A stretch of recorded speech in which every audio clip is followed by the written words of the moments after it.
Oi, oi, gente! Finalmente chegou o dia de eu contar esse testemunho aqui pra vocês. Esse testemunho eu já tinha contado muito tempo atrás no meu antigo Instagram. Só que como eu excluí o Instagram antigo, acabou que se perdeu. Era alguns stories que eu deixei nos destaques. E, gente, na época eu recebi muitas mensagens de muita gente, muitas meninas principalmente, falando sobre como foram impactadas, graças a Deus, por causa desse testemunho. Existem outros testemunhos que foram gerados por causa do meu testemunho. Como eu já tô pensando em gravar temas relacionados a isso, essa questão de casamento, de compra de casa e tudo mais, eu pensei, é a hora de levar esse testemunho pro YouTube também. A única parte um pouco mais triste é que talvez eu vou esquecer alguns detalhes, porque na época que eu gravei era tudo muito fresco, eu ainda nem tinha casado, tinha acabado de acontecer as coisas, então tava tudo muito mais fresquinho na minha memória. Aqui, galera, já fica uma dica muito preciosa. Sempre que vocês viverem essas coisas, esses momentos, essas experiências com Deus, anotem num caderno. Anotem no caderno, anotem no celular, nas notas, enfim, só escreva isso, guarde isso de alguma forma pra que não se perca depois. Porque por mais que eu tenha salvo o meu conteúdo lá do Instagram, eu fiz um backup, salvei tudo que tava lá, tá tudo no Drive, tudo misturado, eu não faço a menor ideia de como achar esses stories de novo, então acabou que muita coisa se perdeu. De lá pra cá, hoje em dia eu tenho essa mania muito boa, eu tenho esse costume, na verdade, de escrever todas as coisas que acontecem comigo de forma detalhada. E assim eu não perco mais nenhuma informação. Porque se hoje já tem coisa que eu esqueço, imagina daqui 10, 20, 30 anos. E com certeza eu vou querer lembrar de cada detalhezinho de tudo que Deus fez na minha vida. Tenho certeza que vocês também. Então já fica essa minha dica aí. Anotem sempre tudo que vocês puderem. O ano era 2021. Eu ainda não era casada, nós casamos em 2021, em dezembro, mas nessa época, no comecinho ali do ano de 2021, nós ainda não havíamos casado, namorávamos há quase 4 anos. Mas nós decidimos que estava na hora da gente começar a se mexer pra casar, porque até então a gente tinha planos de casar, falávamos sobre isso, já era algo real, a gente já tinha essa certeza, vamos nos casar, mas a gente não tinha ainda parado pra pensar, sabe, tá, e onde é que a gente vai morar? E a gente tem dinheiro suficiente pra isso? Como que a gente vai fazer? E nesse ano a gente decidiu que a gente ia atrás disso, a gente ia casar. Então batemos o martelo, decidimos ali mais ou menos a época que a gente queria casar e fomos atrás das coisas. Neste momento, o Léo tinha recém começado na empresa que ele trabalha hoje. Ele tá lá até hoje, mas na época ele tinha recém entrado e eu também na mesma empresa. Nós trabalhávamos na mesma empresa. Ele entrou alguns meses antes de mim, então era tudo muito recente. Os nossos salários ainda eram muito humildes pra gente pensar em fazer uma festa, comprar uma casa, enfim, a gente realmente não tinha condições de fazer isso, mas a gente decidiu que íamos dar um jeito independentemente. Porque assim, galera, aqui já vai uma coisa muito importante. Embora nós não tivéssemos dinheiro pra fazer festa, comprar casa e tudo mais, a gente tinha dinheiro, os nossos salários eram suficientes pra gente se manter. Então, se a gente casasse, a gente conseguiria manter uma casa, tá? O meu salário, o salário dele eram suficientes pra isso. Não pra esbanjar, não pra viver com luxo, mas a gente conseguiria ter um padrão de vida ali ok, que nós já estávamos acostumados. Talvez teríamos que dar um passinho pra trás, mas assim, daria pra pagar as contas, daria pra viver, certo? A gente não tava casando assim, não tem dinheiro pra nada. Não, a gente tinha um salário que daria pra viver, só que a gente não tinha dinheiro pra festa e muito menos pra comprar apartamento. Nós tínhamos a opção de morar com a minha sogra, mas a gente não quis isso, a gente achou melhor esperar mais um pouco e realmente só casar quando a gente tivesse o nosso canto. Isso é muito particular de cada um. Eu não aconselho, tá? Não aconselho morar nem com mãe, nem com sogra, nem com parente nenhum. Eu aconselho a casar quando tiver condições de ter o seu próprio canto. E eu não tô dizendo que tem que ser algo comprado, tá, gente? Pode ser de aluguel também, não tem problema.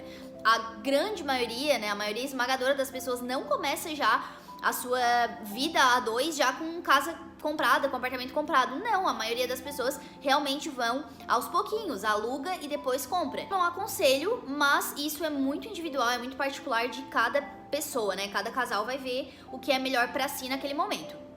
Nós achamos melhor esperar um pouco mais pra quando a gente tivesse condições realmente de comprar alguma coisa ou de alugar. Então a gente decidiu que iríamos casar e começamos a botar na ponta do lápis. A gente precisa alugar alguma coisa ou comprar. Só que, como que a gente vai comprar alguma coisa? A gente não tem nem dinheiro pra dar entrada, a gente não tinha nada guardado. E realmente, assim, gente, nada. Não tinha como dar entrada num apartamento, numa casa, era impossível.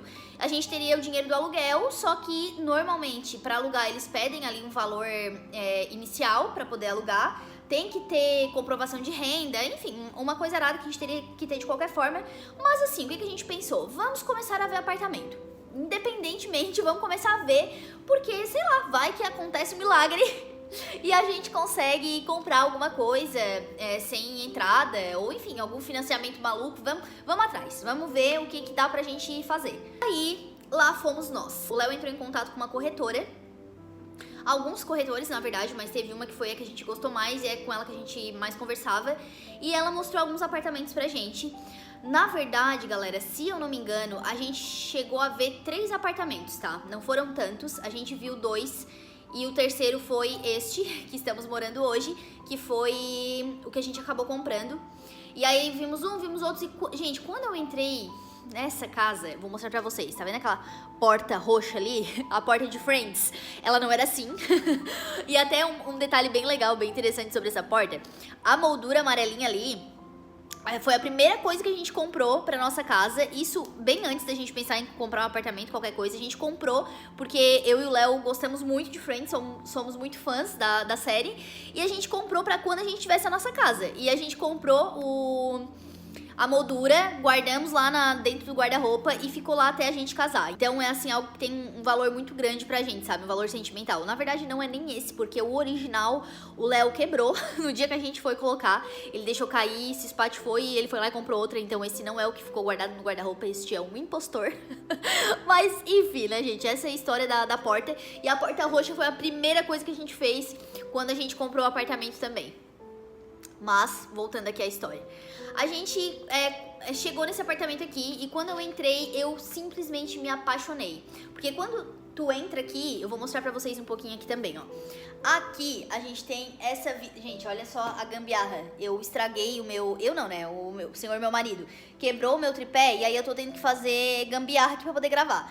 Mas aqui, ó, este espaço aqui, eu me apaixonei por ele, porque ele é bem claro, bem amplo e batia um sol assim muito maravilhoso no horário que a gente veio. Tudo colaborou porque tava com muito jeito de casa, porque não era um apartamento vazio. A gente comprou com as coisas dentro, então tava o sofá, a rede não tava, né, nem as plantas, nem a televisão, nada disso, né, a mesa. Na verdade tinha uma mesa, tá? Era uma outra mesa que nós trocamos ano passado. A gente ficou com ela por bastante tempo, mas a maioria dos móveis estava aqui e aí tava com um cheirinho assim que a corretora botou, né, muito esperta, um cheirinho de lar, sabe? E aí, gente, eu entrei e eu disse, amor, é esse. Eu falei, é esse, eu quero esse, vai ter que ser esse. E ele, amor, calma, porque assim, ó, dos que a gente olhou, esse realmente era o melhor apartamento. Ele era o maior, ele não era o mais novo, tá? Ele não é um apartamento novo, ele é um apartamento mais antigo. Mas, não sei se vocês sabem, pelo menos aqui na minha região é assim, não sei se em todo lugar acredito que sim. Os apartamentos mais antigos, eles são maiores, eles são muito mais amplos, por um valor mais em conta do que se for comprar um apartamento novo amplo, né? Um apartamento novo grande. Esse aqui, se eu não me engano, ele tem 80 metros quadrados ou um pouco menos. É um apartamento de 2 quartos, mas um dos quartos é muito grande, que é o nosso de casal. E os 2 quartos tem mais uma pecinha junto, que é como se fosse um escritório, sabe? Os 2 quartos. Então, se a gente quiser deixar ele maior ainda, dá pra fazer isso. Dá pra gente tirar ali a porta que tem. Tem o banheiro, tem essa sala bem grande, ainda tem a cozinha aqui que é dividida. Uma cozinha grande também, né, se comparada a cozinhas de apartamento, e ainda tem uma área de serviço, todas elas bem certinhas, assim, bem divididinhas, e depois eu vou comentar sobre isso também. Mas assim, gente, um baita apartamento, e por ser mais antigo, não é um apartamento tão caro assim. E a localização dele é maravilhosa, maravilhosa. É uma região central, não é centro, o bairro não é centro, mas é um bairro muito próximo ao centro, e tipo, muita gente considera centro também, de tão pertinho que é. E um detalhe é que eu já morei nesta rua quando eu era criança. Eu morei com os meus pais e o meu irmão aqui, na mesmíssima rua, só que num outro prédio. Então eu tenho muitas lembranças dessa rua, desse bairro. Eu realmente, assim, gente, queria muito esse apartamento. Foi o que eu mais gostei, me apaixonei. E eu saí daqui amando e querendo muito que desse certo. Então tá, achamos o apartamento dos sonhos. E aí, o que a gente faz? O Léo também amou, o Léo também gostaria muito que desse certo, mas ele era mais pé no chão, eu mais sonhadora. Ele já mais, amor, vamos com calma, eu gostei muito, gostaria muito que desse certo, mas é um apartamento que eu não sei se vai ter como a gente comprar, não sei se vai entrar no nosso orçamento. Então o Léo começou a ir atrás. Essa parte a gente foi toda com ele, tá? Eu não mexi um dedo, eu só fui lá na hora de assinar. E todo o resto foi ele que fez. Então, assim, gente, nessa hora eu percebi assim, estou casando com a pessoa certa. Porque em todos os momentos, assim, ele agiu como homem, sabe? Ele fez a frente, ele fez tudo que dava pra fazer, se virou nos 30, fez o negócio acontecer. Então, assim, que homem. Casei muito bem casado, graças a Deus. E isso foi mais, assim, uma certeza de que eu tava fazendo a coisa certa. Só que abrindo e fechando parênteses. Daí... Nisso, o Léo foi até o lugar lá que fazia o negócio de financiamento. Não era o banco ainda, era meio que uma intermediadora entre o banco e entre nós, né? Entre a corretora, na verdade. Porque tinha nós, tinha a corretora e aí tinha as outras pessoas. A corretora sempre fazia esse meio de campo, né, entre a gente. E aí aqui, gente, começa a acontecer milagre atrás de milagre. Quando o Léo foi pegar os papéis lá do que a gente precisaria ir atrás pra conseguir dar a entrada, a mulher passou pra ele que ele precisaria apresentar 3 contra-cheques dos 3 últimos salários dele, pra ver se o salário que ele tinha, essa era a primeira coisa que a gente tinha que fazer, ver se o salário que nós tínhamos seria compatível com a parcela que nós teríamos que pagar ali, que arcar todo mês, do apartamento, né, o financiamento do apartamento. Se eu não me engano, não é Minha Casa Minha Vida, tá? É um outro tipo de financiamento. Se eu tiver enganada, depois eu corrijo aqui nos comentários, vou perguntar pro meu marido. Mas até onde eu sei, não é Minha Casa Minha Vida, é outro tipo de financiamento. Enfim, teríamos que comprovar renda nesses 3 meses. Acontece que não daria com a renda que a gente ganhava. Porque, além do valor que paga no financiamento, eles pedem mais um monte de coisa, eles supõem várias coisas que a gente gasta e, enfim, assim, eu sei que não ia dar certo. Na real, daria, nós teríamos como pagar, mas pra eles não teríamos. Então a gente ficou, meu Deus, vamos tentar, né? De qualquer forma, vamos tentar. Aí olha só o que aconteceu. Lembra que eu falei que o Léo tinha recém começado nessa empresa? Na época, ele era pré-vendedor. É uma agência de marketing e na época ele trabalhava na pré-venda, que ganhava uma comissão X, mas quem ganhava mais era o vendedor, não o pré-vendedor. Aí, nesta semana que a gente precisava comprovar a renda, chegaram pra ele e ofereceram uma promoção, né? Uma promoção ali da semana, pra ele testar como que ele se sairia vendendo. Então, deixaram ele vender ali por uma semana. E o vendedor ganha um valor maior da comissão. Naquela semana, gente, ele fez 10 vendas. Isso é muita coisa. É vendedor aí, sabe que é bastante coisa. Ele fez 10 vendas, arrebentou a boca do balão e o salário dele veio muito mais alto do que costumava vir. Aí a gente pensou, nossa, que ótimo, né? Isso vai servir muito lá pra comprovar a renda do apartamento. Mas aí o que a gente pensou?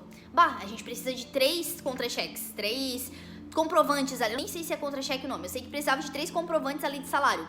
Um exemplo, janeiro, fevereiro, março, ele tinha que comprovar a renda nos 3 meses e ele só tinha vendido por um mês. O que a gente vai fazer?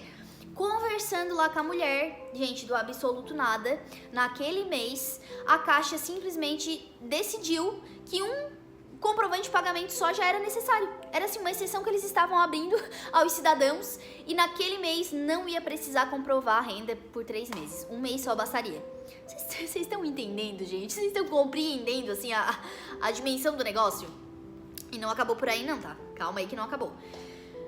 Ai, gente, meu Deus, não é possível, não é possível. Só sei que o Léo foi lá, deu o comprovante que precisava e ainda sobrou R$200, tá? Passou R$200, então assim, deu certo. Ó, financiamento tá aprovado, se vocês quiserem, se vocês tiverem a entrada pra dar no apartamento, tá aprovado. Mas e agora, como é que a gente vai fazer com essa bendita entrada?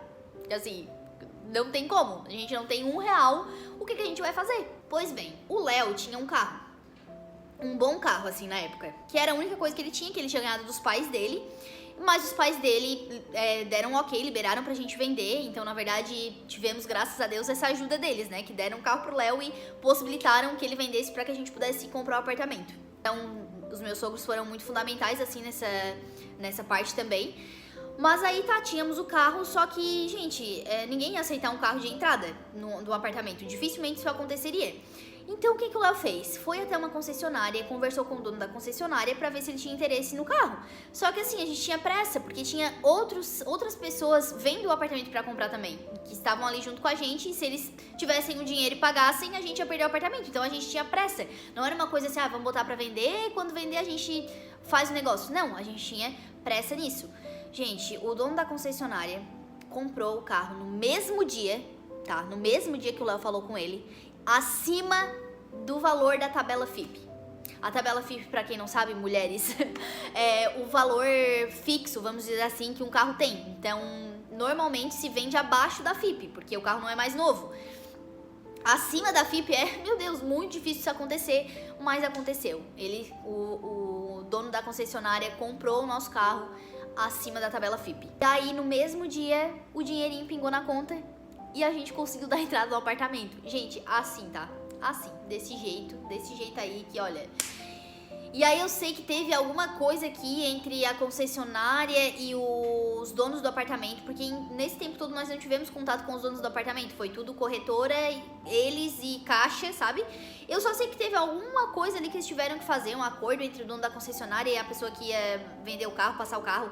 Alguma coisa assim que, viu? Eu falei pra vocês, não lembro, mas deu tudo certo também com a entrada e aí conseguimos dar a entrada no apartamento. Lembra que eu falei que a Caixa tinha aberto uma exceção ali que ia receber só um comprovante de pagamento? Teve uma outra coisa que aconteceu nesse ano que deixou todos chocados também. Assim, nós poderíamos pagar o apartamento, mas a gente ia ter que ficar bem apertado, tipo, bem apertado mesmo. Tipo, não dava pra comer sushi no mês, porque ia ficar muito apertado financeiramente. E aí o Léo foi informado que por um ano a gente não precisaria pagar o valor integral do apartamento, ou da parcela do apartamento. A gente iria pagar metade. Gente, vocês acreditam nisso? Por um ano a gente não pagou o valor da parcela inteira aqui no apartamento. A gente pagou só metade, que era um valor muito... Eu não sei nem se é metade ou se é, tipo, menos da metade. Eu sei que era um valor, assim, muito abaixo. E aí, logo no primeiro ano, sabe? Onde a gente realmente precisava dessa ajuda, porque a gente tava começando a nossa vida, começando, né, a ver como que seria essa vida dois, começando a gastar em dois. Então, logo naquele ano, Deus nos proporcionou isso. A gente não teve esse compromisso tão grande, né, um valor tão alto para pagar do apartamento. E a gente conseguiu, sabe, respirar e nos adequarmos também, né, a esse primeiro ano que costuma ser tão difícil. Eu passei por muitos problemas nesse primeiro ano. Vou deixar aqui nos cards, tá, o vídeo que eu falo sobre isso. Já tem vídeo aqui no canal, mas foi um ano muito desafiador. E graças a Deus que Ele nos deu esse privilégio, né, de podermos passar esse primeiro ano mais tranquilos financeiramente, sem termos que nos preocupar tanto com isso. E aí deu tudo certo, compramos o apartamento, vou deixar aqui umas fotinhos pra vocês, a gente comemorando, né, a gente assinando a documentação com a nossa corretora. Isso foi em maio, se não me falha a memória, maio de 2021. Em junho, o Léo me pediu em casamento, nós ainda não éramos noivos, mas em junho oficializamos, né, ele me pediu em casamento, bem no dia dos namorados. Em julho, eu fiz o meu chá de panela junto com o meu aniversário de 25 anos. Foi uma festa muito massa, muito legal, assim, uma das melhores da minha vida, se não a melhor. Foi um dia muito especial pra mim. Comemorei ali em dose dupla. E aí nós nos casamos em dezembro de 2021, dia 2 de dezembro. Nós não fizemos festa, porque assim, ou era festa ou era o apartamento. Então não tinha como a gente fazer os dois e na minha cabeça não fazia o menor sentido eu fazer uma festa de casamento ao invés de escolher ter a minha casa própria, o meu apartamento próprio, né, no caso. A gente não pensou sobre isso nem por um minuto, porque pra nós era muito claro isso. Eu também nunca tive aquele sonho de fazer festa de casamento. Tive vontade, sabe? Já me imaginei vestida de noiva, aquela coisa toda, mas nunca foi assim, um sonho, sabe? Preciso realizar isso. Então, pra mim foi bem tranquilo. Nós nos casamos no mesmo dia, tanto no civil quanto no religioso. Eu digo no religioso porque o nosso pastor veio até aqui em casa. A gente fez... Eu vou deixar algumas fotos aqui rolando, tá? Algumas que eu achar. A gente fez um café aqui em casa com a nossa família mais próxima, né? No caso, os pais, os avós e o meu irmão. E foi isso, gente. O pastor orou por nós, foi um momento muito legal. À noite nós saímos pra jantar com alguns amigos e família. A gente foi numa pizzaria super simples, mas que tem um valor sentimental muito forte pra gente também, porque é um lugar onde nós íamos muito desde o começo do nosso namoro. E lá a gente fez muitos sonhos juntos. A gente planejava do dia que a gente ia casar, a gente já falou sobre filhos lá, a gente já falou sobre várias coisas. Então é um lugar que a gente gosta muito e tem esse significado pra gente. Então por que não fazer lá? E foi assim que aconteceu. A nossa lua de mel foi no nosso apartamento, nós não viajamos também. Foi em casa, dando voltinha na van pra comprar coisas que tinha faltado pra casa. E, gente, não me arrependo nem um minuto. Eu não faria nada diferente. Eu fui muito feliz naqueles dias. Sou muito feliz pelas decisões que nós tomamos e extremamente grata a Deus. Quando eu olho pra trás e vejo como Deus conduziu as coisas, eu vou me segurar aqui pra não chorar, porque sempre que eu conto esse testemunho, assim, de forma mais profunda, eu choro. Mas quando eu olho pra trás e vejo como Deus conduziu as coisas, eu vejo como nenhum detalhe fugiu das mãos dele. Tenho ainda mais certeza que ele cuida de cada detalhe da nossa vida, de cada detalhezinho, e que ele se importa até com as menores coisas. Lembra quando eu falei dos detalhes desse apartamento? Aí é que tá, gente. Quando eu orava e pedia a Deus, e quando eu imaginava o lugar que eu fosse morar, eu queria que fosse um lugar bem dividido, coisas minhas, né, gente, preferências minhas, mas que fosse um lugar que tivesse bastante porta. Por exemplo, uma cozinha que não fosse junto com a sala, que tivesse uma porta, e que a cozinha não fosse junto com a área de serviço, que também tivesse uma porta. Coisas assim. E, gente, o meu apartamento, quem já veio aqui sabe, é cheio de porta. Não tem nenhum cômodo que é colado no outro. Até o escritório, que é bem pequenininho, assim, junto ali com o quarto, tem uma porta que separa. Então, assim, é tudo muito separado. E por isso que quando eu entrei aqui, eu me encantei mais ainda. Porque eu pensei, gente, é aqui, é o meu apartamento, é o nosso apartamento.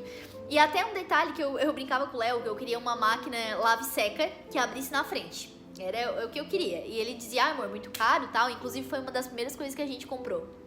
Quando a gente veio no apartamento, gente, a única máquina que daria pra colocar aqui é uma lave-seca que abre na frente. Porque não tem tampo pra abrir em cima. Na verdade, ele tem um tampo em cima que não permite uma máquina que abra. Então a gente teria que quebrar tudo. Se quisesse botar outro tipo de máquina ali. E eu brinco, gente, até o lugar da máquina de lavar, Deus me deu, sabe? Deus me proporcionou. Então, assim, ó, detalhezinhos que é só Deus, sabe? Vou chorar. Não consigo, gente, falar sobre isso sem chorar. Deixa eu tomar uma aguinha. Eu não quero chorar porque vou estragar a maquiagem. Eu vou gravar mais vídeo depois desse. Ai. Mas são detalhezinhos que hoje eu olho, sabe? Eu percebo quando eu sento, assim, vou tomar café e tô olhando pra algum canto e eu penso, meu Deus, eu já sonhei com isso. E coisinhas assim que Deus se importa, sabe?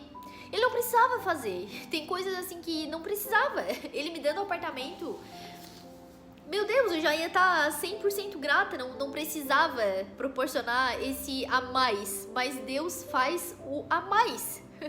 Ele não faz só o básico, ele não faz só o simples, o que... Ah, é só isso aqui, o arroz com feijão. Não, ele coloca carne, ele coloca batata frita, ele coloca salada e ele ainda te dá uma sobremesa depois.